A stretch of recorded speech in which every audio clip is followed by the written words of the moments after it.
Tell me when you're running, Mario, won't you? Okay. You are Britain's biggest arms customer at the moment. Do you mean to keep it that way? If the world situation stays what it is, we have no other choice. How effective is the cooperation that Britain is doing with Iran at the moment on military equipment? Well, I think it's very substantial. Most of our armor is British, and we have given you a specification for a new tank, which eventually, when it will roll out of the factory, that day it will probably be the best tank in the world.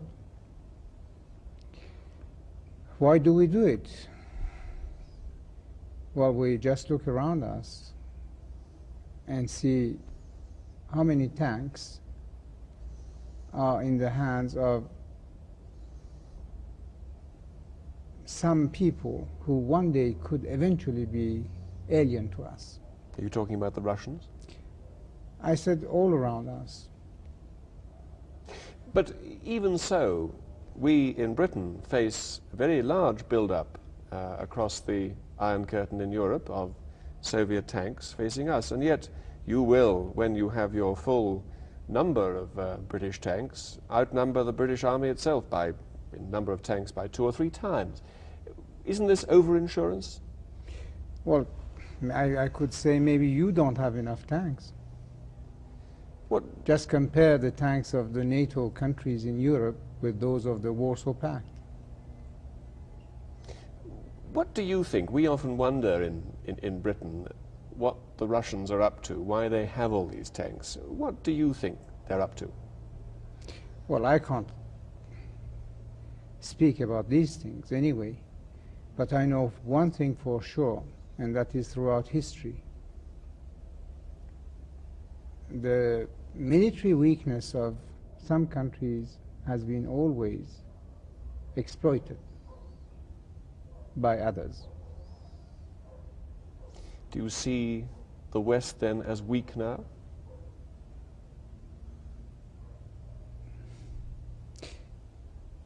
Well, short of an atomic holocaust, you are weak. Except for your atomic weapons, you are weak. How do you mean? What should we be doing about it? Well, at least have a balance. Either get down and settle the disarmament question, or establish a balance. I think, though, I'd like to repeat my former question. The problem for British people wondering how to spend the taxes that we pay, and no doubt for Americans and French and Germans as well, is in really believing it's possible that the Soviet Union is actually going to attack the West. I think perhaps it's not quite credible to many people who pay taxes that we're actually possibly facing a Third World War. Do you really think it's possible the Russians could attack the West? Again, I can't speak for others, and I can only repeat that military weakness could be exploited eventually. But if you ask my opinion, I would again repeat what I said before. Either get down and really have a meaningful disarmament, no threat of war, or at least establish a balance. What do you think the West looks like to you at the moment? I mean, economically, politically, militarily. How do you think it looks? What are its prospects at the moment? Well, if we take separately each country, some of them are better, and some of them are worse. In the whole, I think that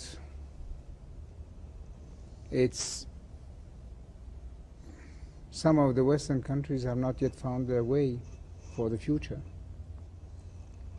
They are still in the dark. They don't know really what to do. Lack of leadership, and some of the countries, by just the rule of the eventualities or by luck, are better off. What about Britain? Well, that's one of them. A bit of luck? Well,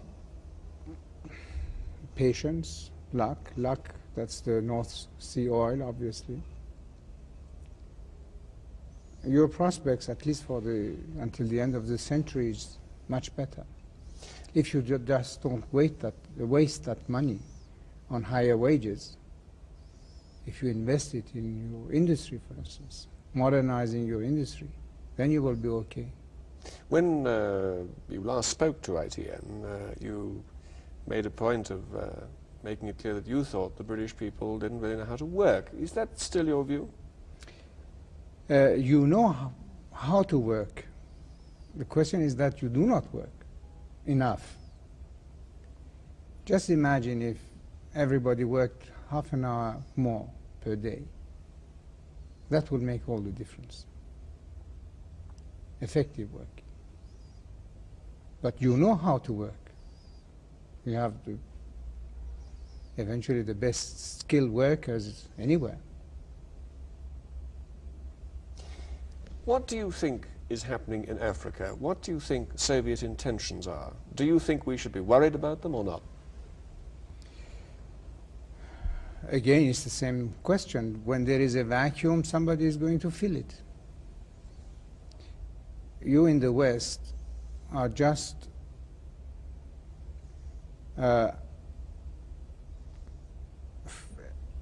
filling your heads, filling your news media and everything by advocating free countries, good members of the United Nations, good behavior, and this and that. But the reality of the situation is not always the same. It's again brutal force, bullying weaker countries. But do you think the West should be doing that then in response to, presumably you're referring to the Soviets bullying weaker countries? Do you think we should be doing that? Is that what you're saying? I'm saying then stronger countries. Now, how do they get strong? This is something different. But stronger countries are bullying weaker countries. And what can the United Nations do about it? But what do you think the West should do about it? I mean, do you think that the West should be the West responding in some way? The West, when we talk about the West, as if it cannot be as if we talked about an entity. The West is divided, very divided. You can't talk about the West as a whole. America, and perhaps Britain as well. What would you like to see leading Western countries doing about what you describe as bullying? At least let know the rest of the world where you are going to stand. If you want to give up all the way, okay, that's your business. But the rest will know where they are. But by stand, do you mean put in military forces into countries like Somalia and Rhodesia, perhaps, and other places? Or do you mean simply say something? Yes. Say and mean something. I don't want to be precise about this place or that place. But the resolution of not giving up. Well, now, Dr. David Owen, only the other day, said that he didn't like the idea of feudal barons, as he described them, moving around Africa with their private armies. Do you think that was enough? That's not bad. But you'd like more? It's a question of I and the rest of the world of believing what you say, knowing that you really mean it. But I'm sorry to press you on this, but what response is there except saying it? The idea that anybody might persuade you to unilaterally apply sanctions is not on. Yes. Yeah. Just to take up where we were before. But, sorry to press you on this, but what levers do you think Britain and America and other Western countries have to apply to bring about the kind of statement that you would like them to bring about? How can they do it? Well, you know, you feel these things very easily by your actions followed by deeds. For instance, if you talk about a policy of stand and at the same time decrease your military spending, no one would believe you. As I said before, I'm all for world disarmament. But until the day that we have not reached that agreement, the question is to have a balance. So if, as I said, your words are followed by deeds, one would believe you, obviously. But do you understand sometimes the slight dilemma that some Western leaders feel about a very close relationship with your government, when there are some in America and in Britain too who feel that your regime is undemocratic? How do you respond to that? Well, I respond to that by saying that your regime are not more democratic than ours, because in the name of democracy you make things that we are horrified about it. There is no equality between people. There is more difference of standard of living and wealth between your people than our people. Is that so? Well, just look how many billionaires you have and how many poor people you have. Here, the wealth of the country, at least we are subsidizing 5 items of food. All the education is free. Throughout the university, we are even paying pocket money to the students. Well, let me put it to you that Mr. Callahan doesn't work in an office like yours. How do you respond to that? Mr. Callahan is a prime minister. I'm the king of kings of a country which has 2,500 years of monarchy. But this cannot be also compared to Buckingham Palace. The price of Buckingham Palace is 100 times more than the price of this one. I believe you have more than one palace around this country. So has the Queen, you might say. But nevertheless, you make a point about the difference in wealth between billionaires, perhaps in Britain and America, and the poor. I would suggest to you there are also very rich people in Iran and very poor people in Iran. But isn't the point that... In the old days, you, British, and others who had influence here, you could change the prime ministers as you wished. Are you sorry for that time that you have lost? Do you want the same thing? To manipulate our internal affairs? We won't let you. What are you going to do about the Concorde? You have 3 options. Are you going to buy them? I wish we could, because it could be an ideal plane for my country, located almost in the middle of Tokyo and London. And especially if we could make the tour. Tokyo, Tehran, London or Paris, New York, Los Angeles, and again Tokyo. That would be fantastic. But the question is that it should pay. I mean, it should be an economic plane. We wouldn't buy a plane when we would be sure that we are going to lose money. So? So it has to be proven, maybe the extended Concorde, which will take a few additional seats. Or if we go into your books to see what you are doing over the Atlantic, which is obviously the best course. So you might possibly do some joint arrangement with British Airways, you say? Over the Atlantic? After carefully, yes, going through the books of the profits and the losses. One final question.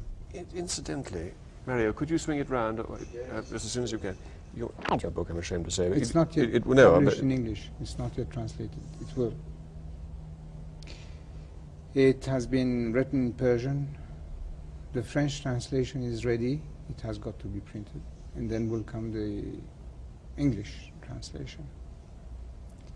There I try to explain the society that we are going to have, hopefully. I want to make a request of you. For 1 minute, I would like to ask the camera 3 or 4 questions to cut in. Now, I know that you have an audience in here very shortly with somebody else. Would that be possible? Could I do that? We have a few minutes left. Sure. Are you sure? Sure. Would you mind? I don't, please don't answer. No, we have. Please don't bother. What do you think the Russians are up to? In the West, we wonder what's happening in Africa, and I was wondering whether you could tell us, what do you think the Russians are up to in Africa? What do you think their intentions are?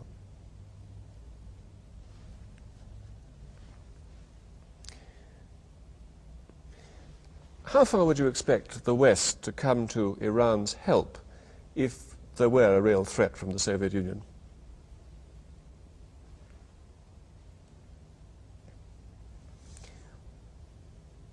From where you sit, how do you see the balance between the West and Russia? Do you think the West is weak?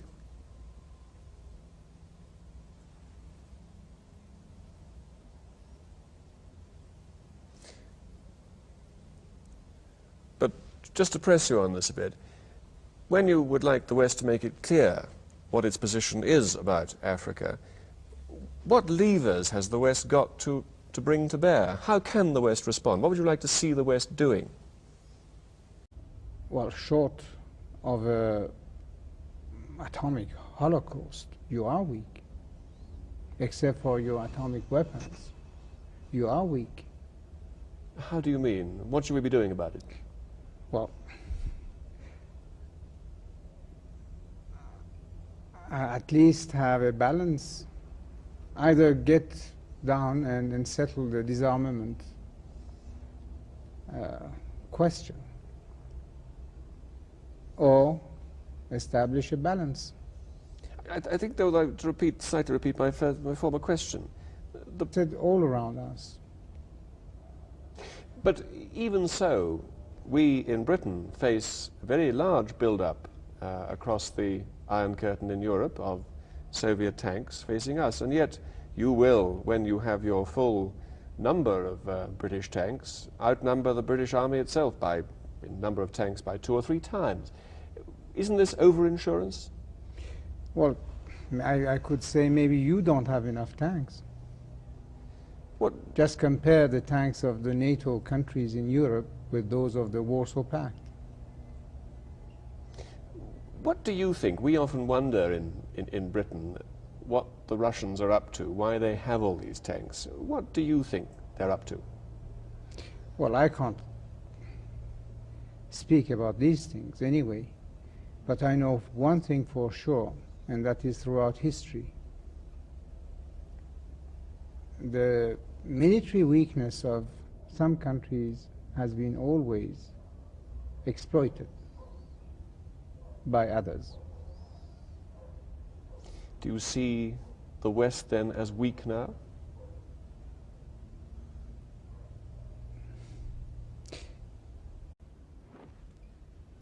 Tell me when you're running, Mario, won't you? Okay. You are Britain's biggest arms customer at the moment. Do you mean to keep it that way? If the world situation stays what it is, we have no other choice. How effective is the cooperation that Britain is doing with Iran at the moment on military equipment? Well, I think it's very substantial. Most of our armor is British, and we have given you a specification for a new tank, which eventually, when it will roll out of the factory, that day it will probably be the best tank in the world. Why do we do it? Well, we just look around us and see how many tanks are in the hands of some people who one day could eventually be alien to us. Are you talking about the Russians?